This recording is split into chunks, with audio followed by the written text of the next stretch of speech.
The Battle of Omdurman was a decisive military engagement fought on September 2, 1898, near Omdurman, Sudan, as part of the Anglo-Egyptian reconquest of Sudan.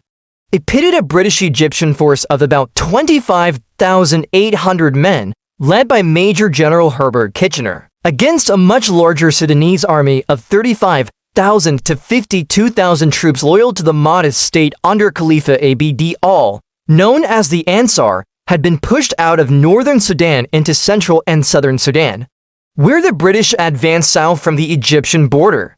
At the end of 1896, the British advanced into the center of the country. They had fought successfully against the British before and were confident in their ability to defeat them again. Crossing the river on August, they marched all day and set up camp for the night on the bank of the river. In the morning, scouts reported that there were large numbers of enemy troops opposite them on the other side of the river. Kitchener ordered his force to cross the river and engage the enemy. The sun beat down on the river, turning it into a shimmering sheet of metal. The air was hot and still as the Khalifa's troops stood up to deliver their volley into the British lines. When the smoke cleared, many of the British lay on the ground, wounded or dead. The Khalifa is remembered as a martyr, and the British are seen as the invaders who came to steal Sudan's wealth and resources. The battle is also remembered in Britain, where it is seen as one of the last great victories of the British Army. However, the victory was costly, with hundreds of British and Egyptian troops killed and wounded. The battle was also controversial, with many people arguing that the British and Egyptians were fighting a holy war against the Mahdists, and that the Khalifa was a martyr who died for his beliefs. But the majority of the Mahdist troops were also dead, cut down by the British Webley revolvers. The British victory led to the end of the Mahdist state and the beginning of British rule in Sudan. British rule was characterized by the imposition of British culture and values on the Sudanese people, as well as the exploitation of Sudan's resources. This exploitation led to widespread poverty and discontent among the Sudanese people, which in turn led to resistance against British rule. The resistance was brutally suppressed, however, and Sudan remained under British rule until 1956. The battle also had a profound impact on the rest of Africa. The British victory at Omdurman was one of the last great victories of the old Imperial style, with large linear infantry tactics. The British were able to use this style of warfare to great effect in the battle, shooting down tens of thousands of their opponents, suffering less than 1,000 casualties themselves. However, this style of warfare was becoming increasingly outdated by the end of the 19th century.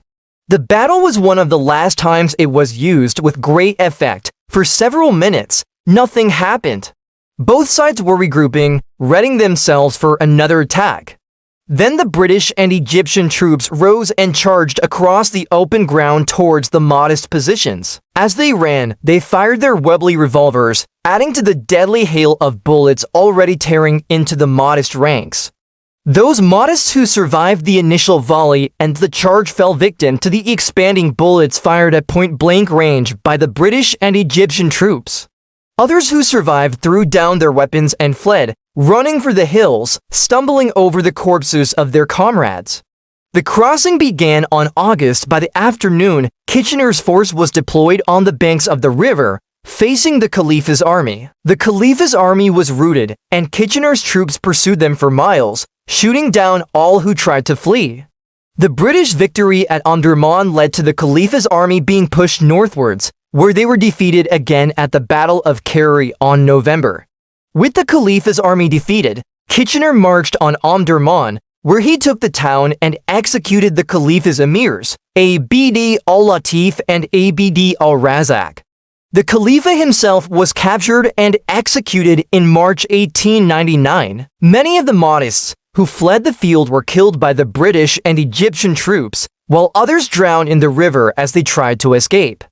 When the shooting finally ended, the British and Egyptians had shot down between 30 and 40,000 of the Khalifa's troops, suffering less than 1,000 casualties themselves. The dead bodies were left on the field, and the next morning, the British and Egyptians returned to the battlefield to find more bodies. Some of the wounded Mahdists had crawled into the river and died there. Others had made it to the hills, where they were being cared for by their comrades. The Khalifa planned to use his numerical superiority to trap Kitchener's smaller force and destroy it. On September, Kitchener's scouts reported that the Khalifa's army was preparing to cross the river above and below Kitchener's position. And so Kitchener decided to strike first. At dawn on September, Kitchener's force crossed the river. They engaged the enemy and forced them back, but not before suffering heavy casualties. The Khalifa's army retreated to the hills overlooking the river, where they formed their battle lines and awaited the British attack. But Kitchener, aware of the numerical disparity, chose to attack first. On the left wing were two companies of Gurkha riflemen with fixed bayonets, supported by Maxims and artillery. The bulk of the British force was the Egyptian infantry deployed in columns of 4 companies each, with a total of 15 columns. The columns were deployed 5 deep, with 8 companies deployed in the center and 7 on each wing. Between the center columns and the right-wing column was a reserve battalion of 6 companies.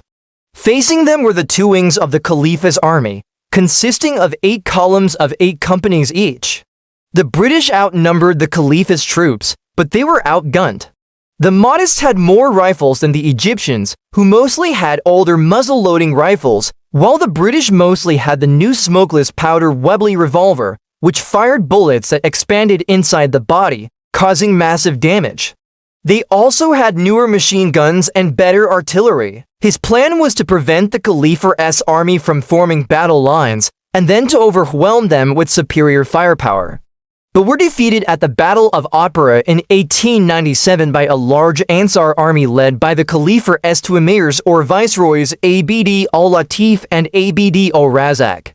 The British were victorious in a battle that was one of the last great victories of the old Imperial style, with large linear infantry tactics. After consolidating his gains, Kitchener prepared for the final campaign to depose the Khalifa and end the Mahdist state. He assembled an army of around 26,000 troops, mostly Egyptian infantry and some mounted troops, along with artillery and a few thousand Sudanese troops who had deserted the Mahdists.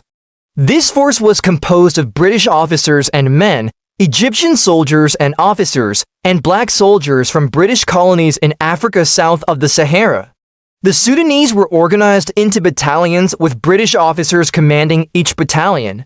The Egyptians were commanded by their own experienced officers, but with British staff officers attached to them. There were also some Gurkha regiments, mostly as part of the artillery units, and a handful of Sikhs. The Battle of Omdurman, also known as the Conquest of Omdurman, took place on September 2, 1896 in Sudan between the forces of the Mahdist Sudanese and those of the British Empire.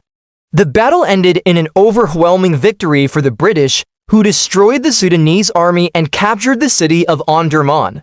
The Sudanese army, also known as the Mahdists, was a formidable force consisting of around 50,000 men, while the British army was much smaller, numbering only around 13,000 soldiers. The first column consisted of the 24th and 89th Infantry Regiments, as well as 2 companies of the Sudan Police. This formation allowed for a gradual and controlled advance, enabling the British to effectively engage the enemy. The first line of skirmishers played a crucial role in identifying and engaging enemy positions, providing valuable intelligence and suppressing enemy fire. The high explosive shells fired by the British guns caused heavy casualties and destroyed Sudanese fortifications. Despite being outnumbered, the British were able to hold their ground and repel the Sudanese attacks. The British army suffered around 500 casualties, including both military personnel and civilians. On the other hand, the Sudanese army suffered a devastating loss of approximately 11,000 men. There were subsequent rebellions and movements aimed at achieving independence. The legacy of British colonialism in Sudan continues to be debated and discussed, with many Sudanese people expressing resentment towards the lasting effects of colonial rule. The Battle of Omdurman serves as a reminder of the complexities and controversies surrounding colonialism and its impact on African societies. Please like, share, and subscribe to our channel and leave a comment below with your thoughts and suggestions for future videos. Stay tuned for more informative content. The Battle of Omdurman was a significant event in the history of Sudan, and it had far-reaching consequences. The British Army's victory at the Battle of Omdurman was largely due to its use of modern weapons, which gave it a significant advantage over the Sudanese army. Because they were better equipped with modern weapons that gave them an advantage in firepower, accuracy, and efficiency. On the other hand, the Sudanese army relied on outdated and less effective weaponry, which contributed to their defeat. The British victory at Omdurman ensured their dominance in Sudan and paved the way for the establishment of British colonial rule in the region. The British utilized smokeless powder ammunition, which allowed for more accurate shooting without giving away the shooters' positions through smoke. Additionally, the British deployed magazine rifles, enabling soldiers to fire more rounds quickly and efficiently. In contrast, the Sudanese army primarily used single-shot rifles, making them slower and more vulnerable during reloading. This disparity in weaponry contributed to the heavy casualties suffered by the Sudanese army.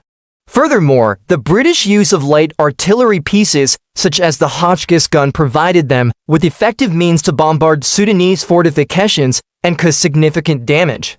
The British also successfully employed machine guns, which proved to be instrumental in suppressing enemy fire and inflicting heavy casualties on the Sudanese. The combination of modern rifles, artillery, and machine guns gave the British a decisive edge in the battle. The defeat of the Mahdist state led to the collapse of the Khalifa's regime and the establishment of British colonial rule in Sudan. The final assault came when the Khalifa's son, Osman Digna, charged at the British with a group of fanatic followers. They implemented policies aimed at suppressing any remaining resistance and consolidating their power. The British colonial administration introduced measures to improve infrastructure, such as building railways and roads, which facilitated the movement of troops and resources. They also established a system of governance that aimed to integrate Sudan into the British Empire. However, the British rule was not without its challenges, and the early years of colonial administration were marked by tensions and conflicts between the colonial authorities and the local Sudanese population. However, this charge was unsuccessful and Osman Digna was killed. With the defeat of the Mahdist army, the Battle of Omdurman came to an end. The Sudanese army attempted to counter the British artillery by forming human shields to protect their gun positions. However, this tactic proved to be futile as the British artillery fire was too intense and accurate. The British also employed a new method of indirect fire, utilizing telescopic gun sights to fire over the heads of their own infantry, allowing them to bombard Sudanese positions without risking friendly casualties. The second and third lines, with their full complement of weapons, followed up on the skirmishers' engagements, delivering concentrated firepower to enemy positions. This coordinated approach allowed the British to maximize the impact of their weapons and achieve superior results. They were tasked with capturing the town of Omdurman and securing the river crossing. The second column, composed of the 1st Battalion of the Oxfordshire Light Infantry and the 3rd Battalion of the York and Lancaster Regiment, was responsible for advancing towards the village of Shendi. The third column, consisting of the 1st Battalion of the Cameronian, 2nd Battalion of the Lancashire Fusiliers, and the 3rd Battalion of the Worcestershire Regiment, was ordered to move towards the village of Hillet. Finally, the 4th column, comprising the 1st Battalion of the Royal Irish Fusiliers, the 2nd Battalion of the Manchester Regiment, and the 4th Battalion of the Seaforth Highlanders, was tasked with advancing towards the village of Abu Hamd. Each column was supported by machine guns and artillery, providing them with a significant firepower advantage. However, despite being outnumbered, the British were confident in their technological superiority. Both armies were equipped with various types of rifles, but the British had access to more advanced weapons. These weapons proved to be extremely effective in suppressing enemy fire and inflicting heavy casualties. The Sudanese army attempted to counter the British machine guns by forming large assault groups and charging across the open ground. However, these frontal assaults were costly in terms of casualties and failed to achieve their objectives. The British machine guns continued to inflict heavy losses on the Sudanese, preventing them from advancing. The use of smokeless powder ammunition gave the British snipers an advantage over the Sudanese fighters. The snipers could shoot from concealed positions without revealing their location through smoke, making them difficult to detect and eliminate. Additionally, the greater accuracy and range of the smokeless powder rifles allowed the British snipers to engage targets at a distance, further enhancing their effectiveness. The Sudanese fighters lacked the same advantages and were more vulnerable to sniper fire. One of the most significant advantages the British possessed was the use of smokeless powder ammunition. This type of ammunition allowed guns to fire more rounds without giving away the shooter's position through smoke. The British also used magazine rifles, which allowed soldiers to shoot more quickly and accurately. In contrast, the Sudanese army primarily used single-shot rifles, which required soldiers to reload after each shot. This made them slower and more vulnerable to enemy fire. Additionally, the British utilized Hotchkiss guns, which were light artillery pieces that could be easily transported and set up. These guns fired high explosive shells that could cause significant damage to the Sudanese fortifications. The Sudanese army did have some artillery, but it was outdated and not as effective as the British guns. It was one of the last great victories of the Victorian era, and it secured British control over Sudan. The defeat at Omdurman was a huge blow to the Mahdist state, and it led to the collapse of the Khalifa's regime. But how exactly did modern weapons influence the outcome of this battle? We will answer this question today, but before we do, please support us by subscribing to our channel. And without further ado, let's begin. Prior to the battle, both sides had built up their forces and prepared for a showdown. The British army was organized into 4 main columns, each equipped with a variety of weapons. On the day of the battle, the British advanced in 3 parallel lines, with the first line consisting of skirmishers and the second and third lines composed of fully armed soldiers. One of the key aspects of the battle was the use of machine guns by the British. Another important factor was the role of artillery. The British artillery pieces, such as the 4.7-inch guns, were effective in bombarding the Sudanese positions and causing significant damage. As the battle progressed, the British continued to advance and they soon encountered the main body of the Sudanese army. In the aftermath of the battle, the British forces emerged victorious, having inflicted heavy casualties on the Sudanese army. After the battle, the British authorities faced the challenge of administering and controlling the conquered territory. It is important to note that while the Battle of Omdurman was a decisive moment in Sudanese history, it was not the end of all resistance against British rule. Now let's discuss the influence of modern weapons on the outcome of the battle. So to answer the question posed in the title, the British won the Battle of Omdurman. Thank you for watching. We hope you enjoyed the video. Hello friends, it's me. Today we are going to talk about the Battle of Omdurman. And in particular, we are going to answer one question. What role did Lord Kitchener play in the decisive British victory at Omdurman? This is part 4 in our series about the Battle of Omdurman. If you haven't seen the other videos yet, you can find them on this page. Let's begin. In addition, there were 9 battalions of irregulars, 18 guns, and 360 cavalrymen. The Mahdist army consisted of around 30,000 infantry, 4,000 cavalry, and 10 guns. Lord Kitchener, a British general, played a pivotal role in planning and executing the campaign.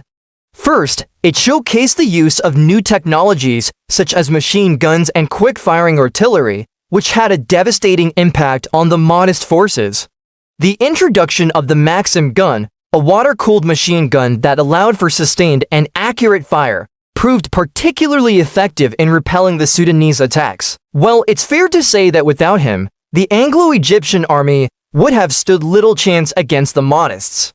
Don't forget to subscribe so you won't miss any of our future videos. Also, you can follow us on social media. We have a page where we share all the interesting things related to ancient history and the making of our videos. We really appreciate your support. See you next time. Not only did he help to create the Egyptian army that defeated the Mahdists, but he also planned and executed the reconquest of Sudan. His leadership and military acumen were instrumental in achieving victory at Omdurman and securing British control over Sudan. The battle also highlighted the importance of artillery support in overwhelming the enemy. The Anglo-Egyptian army's superior artillery enabled them to inflict heavy casualties on the Mahdist infantry and contributed to the overall victory. Moreover, the battle demonstrated the value of cavalry charges in breaking through enemy lines. The daring cavalry charge led by Sir William P. Butler played a crucial role in securing the decisive victory by neutralizing the Mahdist artillery. This aspect of the battle has been the subject of much discussion and debate among military historians. Some argue that the charge was a reckless and unnecessary risk that could have easily failed if not for the confusion and disorganization of the Mahdist army. Others contend that the charge was a bold and well-executed maneuver that showcased the skill and bravery of the cavalrymen. Nevertheless, the charge remains a prominent feature of the battle and has contributed to its legendary status. Arriving in Egypt in 1891, he oversaw the creation of a professional army and implemented reforms to improve logistics and administration. The Mahdists, though weakened, continued to resist colonial rule and the conflict continued for several more years. The failure of the post-battle administration to address the needs of the local population also contributed to the persistence of resistance. The battle's legacy continues to be debated, with some viewing it as a symbol of British imperialism and oppression, while others see it as a significant moment in the history of warfare. The battle's impact on Sudanese identity and nationalism has also been profound, shaping perceptions of the colonial period and the struggle for independence. After the capture of Tokar by the Mahdists, Kitchener recognized the need for a swift and decisive campaign to prevent reinforcements from reaching the town. He advocated for an immediate advance into Sudan, despite initial resistance from the Egyptian authorities. Eventually, in February 1896, the Egyptian army under General Sir George Grenfell, supported by British units, commenced its advance into Sudan. The Battle of Omdurman was a battle between the forces of the Mahdist state in Sudan and the Anglo-Egyptian army. On September 2nd, they encountered the Mahdist army at Omdurman. Initially, he observed the proceedings from a vantage point on the bank of the river, assisted by staff officers. However, when the Egyptians encountered difficulties advancing across the open ground, he moved closer to the front. Despite the confusion and chaos of the battle, communication between commanders and troops was relatively effective, facilitated by buglers, orderlies, and mounted messengers. Once the cavalry charge proved successful and the situation became more favorable, Kitchener returned to his headquarters. Throughout the battle, he remained calm and composed, issuing instructions to ensure the overall success of the campaign. Kitchener's strategic vision and ability to adapt to changing circumstances contributed significantly to the Anglo-Egyptian victory at Omdurman. The battle commenced with artillery exchanges between the two sides. The Anglo-Egyptian army's artillery, consisting of 4 4.7-inch guns and 6 15-pounder field guns, bombarded the Mahdist positions. Despite the heavy smoke and dust, which hampered visibility, the Egyptians attempted to advance across the open ground towards the enemy trenches. Facing resistance from the Mahdist infantry, they took heavy casualties. Realizing the need to neutralize the Mahdist artillery, Kitchener ordered his cavalry brigade to charge through the center of the enemy lines. Led by Major General Sir William P. Butler, the cavalry executed a daring maneuver, reaching the Mahdist guns and capturing them after a fierce struggle. With their artillery disabled, the Mahdist infantry was vulnerable and began to retreat, pursued by the Egyptian forces. It took place in northern Sudan near the confluence of the Nile River with the Abra River in September 1896. Known as the Mahdi, He proclaimed himself the embodiment of God and called for a jihad against the Ottoman Turks who ruled Egypt and the Sudanese. Following his death in 1885, his successor, the Khalifa, continued the struggle against the Ottoman authorities, leading to the establishment of an independent Mahdist state in Sudan. The Mahdists implemented Sharia law and undertook a program of modernization, attracting both religious and secular supporters. They engaged in trade with European powers, but generally pursued an isolationist foreign policy. However, their seizure of the strategic town of Tokar on the Red Sea coast in 1894 led to diplomatic protests from Britain and Egypt, both of whom had interests in the region. When negotiations failed, the Egyptian army, backed by British forces, launched an offensive into Sudan. The battle was part of the reconquest of Sudan by the Egyptian army, supported by the British, which aimed to destroy the Mahdist state. The battle is notable for being one of the last battles involving large numbers of cavalry and the largest battle in Africa before World War II. During the battle, thousands of Sudanese soldiers were killed or wounded, many dying from gunshot wounds that became infected. Although it was a tactical victory for the British, they failed to achieve their strategic objective of defeating the Mahdist state. The origins of the battle can be traced back to the Mahdist movement, which began in the mid-19th century under the leadership of Muhammad Ahmed. The Anglo-Egyptian army was composed of 2 infantry divisions, each comprising 5 brigades, totaling around 26,000 troops. The campaign involved a series of engagements as the Anglo-Egyptian forces moved northwards. As the fighting intensified, Kitchener played a key role in directing the battle. The Battle of Omdurman holds a significant place in military history for several reasons. Despite the decisive nature of the battle, the British ultimately failed to achieve their strategic objective of crushing the Mahdist movement. So what role did Lord Kitchener play in the decisive victory at Omdurman? The Battle of Omdurman is one of those battles that history just seems to have forgotten about. It was one of the deadliest battles in all of recorded history. It involved 2 very unequal opponents who were clashing in a battle where both sides believed they had God on their side. Yet it was one of the most one-sided battles ever. This road, known as the Suakin Road, would eventually be nearly 1,000 miles long. Construction on the road was brutal and thousands of workers died from disease and exhaustion. Ahmad would declare himself the Mahdi, or the Guided One, and claimed that he was sent by God to lead all Muslims out of the corruption of unrighteous governments. By 1896, the Khalifa of Sudan, as the leader of the jihad was now called, controlled almost all of the country. To do this, Kitchener would need to march his force 150 miles north from the Egyptian city of Aswan to the Sudanese capital of Omdurman. The British, along with the Egyptians, would come to be known as the Anglo-Egyptians. Also with him was a Sudanese regiment which had defected from the Khalifa's army. In total, Kitchener had just shy of 20,000 troops at his disposal. The first was simply the layout of the city itself. What Kitchener's scouts found was that the Sudanese had used the rivers to create a series of canals. The plan was to allow Kitchener's army into the city and then ambush them in the squares. Kitchener would never find this out. However, as his scout reported back that the city's gate was open and he figured that it was just an invitation to the city, and were using the canals in conjunction with the high walls of the city to form a sort of protective moat around the city. And the Sudanese didn't stop their assault until Kitchener's entire force had been wiped out, or at least that was the plan. Including quick-firing 45 caliber machine guns and 15-pound cannons that could easily hurl a projectile weighing more than 40 pounds over 3 miles. When the second volley was fired into the Sudanese, though, the effect was deadly. One eyewitness to the battle described it like this: the popping of the rifles seemed continuous. Men, women, and children fell like ninepins.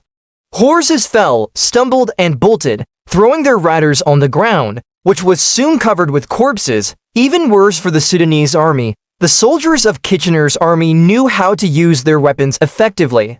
If you enjoyed this video, please hit that thumbs up button and consider subscribing. I'll see you next time on The Worst Prepper. The Sudanese army, despite their large numbers, was completely ineffective against the firepower brought to bear by Kitchener's army. With their weapons, the British and Egyptians cut straight through the Sudanese army, killing all who stood against them. This was problematic for Kitchener because there was really only one way to get into the city, and that was through a single gateway on the west side of the city. The city was surrounded by high walls which protected the inhabitants from attack. Also within the city were two rivers, the Nile and the smaller Mahdist River. The streets leading out of the city were lined with the bodies of those who had fallen in the initial volley of fire. As the survivors tried to move past the fallen, they were cut down by the advancing columns. Those who were able to escape the city were pursued by the Egyptians and their newly loyal Sudanese regiment. Finally, there were two large open areas near the city known as the Great North and South Squares. And that right there is why the Sudanese army was unable to match Anglo-Egyptian firepower. These two squares would play a vital role in the outcome of the battle, and with the Khalifa's forces at the gates of Egypt itself, the Anglo-Egyptians were forced to take action. The Mahdi would go on to conquer much of northern and central Sudan, declaring it the Caliphate of Sudan. That means that at nearly every point during the battle, the Sudanese had at least a 2-to-1 advantage in terms of manpower. The advance through the city was slow going, though, as the dust created by the soldiers and the baggage wagons moving over the hard-packed dirt roads made visibility next to impossible. Despite this, Kitchener's men continued their advance until they reached the first square. Another thing working in the Sudanese favor was the terrain. As Kitchener's men entered the square, they were immediately attacked by the Sudanese.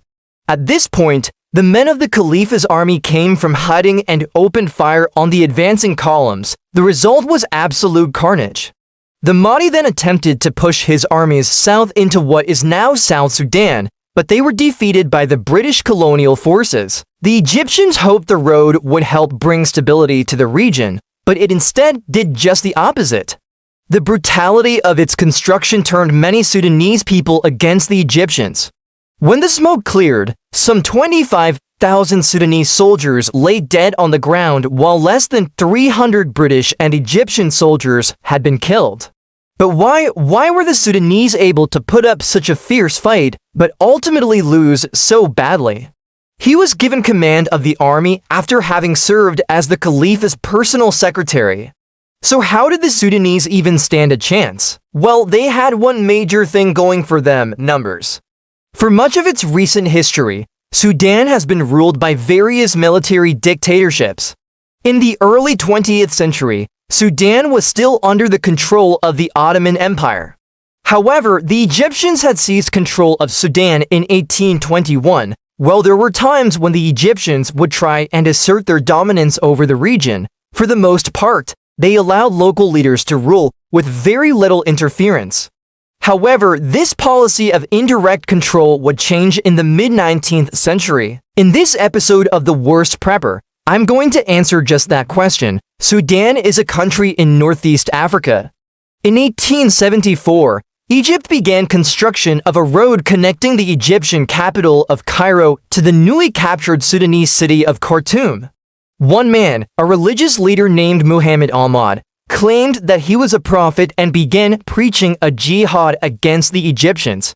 Ahmad's forces would eventually seize the city of Omdurman and make it their new capital. Then in 1881, Ahmad's forces would capture and sack the city of Khartoum. And with that, the Egyptian attempt to conquer Sudan was over. They would not regain control of Sudan until 1956. In the meantime, Ahmad's forces would grow and grow, eventually amassing an army numbering around 10,000 men. After the Mahdi's death in 1885, his successor would continue the jihad against the British. Lieutenant General Herbert Kitchener, who would become famous later in World War I, was placed in command of the Anglo-Egyptian forces with orders to destroy the Khalifa's army and put down the rebellion once and for all.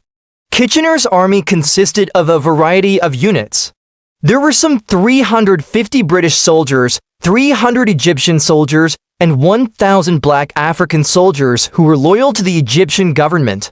Leading the Sudanese army was the Khalifa's deputy, a man named El-Taib, who had no military training whatsoever. While estimates of the size of the Sudanese army vary, most historians agree that El-Taib's army numbered somewhere between 25 and 30,000 men.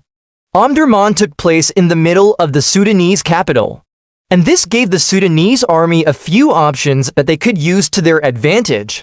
When Kitchener's army arrived outside of Omdurman, he sent out scouts to see if they could determine the strength and layout of the Sudanese defenses. Through aerial photography today, we know that the Sudanese army set up multiple defensive positions inside of the city, including the two large squares. With that, Kitchener would order his men to charge into the city. It was here that the Battle of Omdurman truly began. Those British and Egyptian soldiers who were killed outright fell wounded to the ground, where they were hacked to death by Sudanese soldiers. As it turned out, the men of Kitchener's army were armed with some of the most advanced weapons of their day. That being said, the first volley of fire from the Anglo-Egyptians was wasted, as it was fired into the air to scare the horses. This is about as good a description of the battle as any other. As the Sudanese soldiers realized what was happening, many broke and ran, leaving the wounded and dying behind, but there was nowhere to go. All told, something between 25 and 30,000 Sudanese soldiers were killed, with less than 300 Anglo-Egyptian soldiers being killed. What are your thoughts on the Battle of Omdurman? Do you think it could have turned out any differently? Let me know in the comments below. Sudan is a country with a rich history spanning back thousands of years. From its ancient origins to its modern-day independence, Sudan has been shaped by various battles that have left an indelible mark on its colonial past. And let us know in the comments below what other historical events you would like us to cover in the future. With that said, let's get started. One such battle was the Battle of Omdurman, which took place on September 2, 1896. On the other hand, the Sudanese, under the leadership of the Khalifa, Abdallahi ibn Muhammad, aimed to defend their homeland and preserve their independence from colonial rule. The British forces, under the command of Lieutenant General Herbert Kitchener, consisted of approximately 13,000 troops, including Egyptian and Sudanese soldiers, as well as naval and medical support. In contrast, the Sudanese army, known as the Janjaweed, numbered around 5,000 to 7,000 fighters. This surprise attack led to widespread panic among the Sudanese ranks, causing many of them to flee or surrender. The British victory at the Battle of Omdurman had far-reaching consequences for Sudan's colonial history. It marked the end of the Mahdist state and the beginning of direct British rule in Sudan. The British faced ongoing resistance from various groups and individuals who sought to regain independence and autonomy. Moreover, ethnic tensions and conflicts over land and resources continued to persist throughout the colonial period. The Sudanese, also known as the Ansar, were a diverse group of people united under the Mahdist movement led by the charismatic Muhammad Ahmed. While these changes increased productivity, they also disrupted traditional farming practices and resulted in new forms of inequality and exploitation. The colonial economy was primarily geared towards the export of raw materials to benefit the imperial center. They forged alliances across ethnic and religious boundaries to resist colonial rule and preserve their cultural heritage. International pressure and the weakening of the colonial powers led to a series of reforms and concessions in Sudan. In 1955, Sudan achieved full independence as a self-governing nation, marking a significant milestone in its colonial history. The contributions of individuals such as Ali Abdul Latif and the Qadiyya movement served as inspiration for future generations and laid the foundation for Sudan's eventual independence. And this extraction of resources often came at the expense of the welfare of the local population. Abdul Latif, a religious leader, emerged as a charismatic figure who galvanized the Sudanese people against British rule. The British victory led to the end of the Mahdist state and the imposition of direct British rule in Sudan.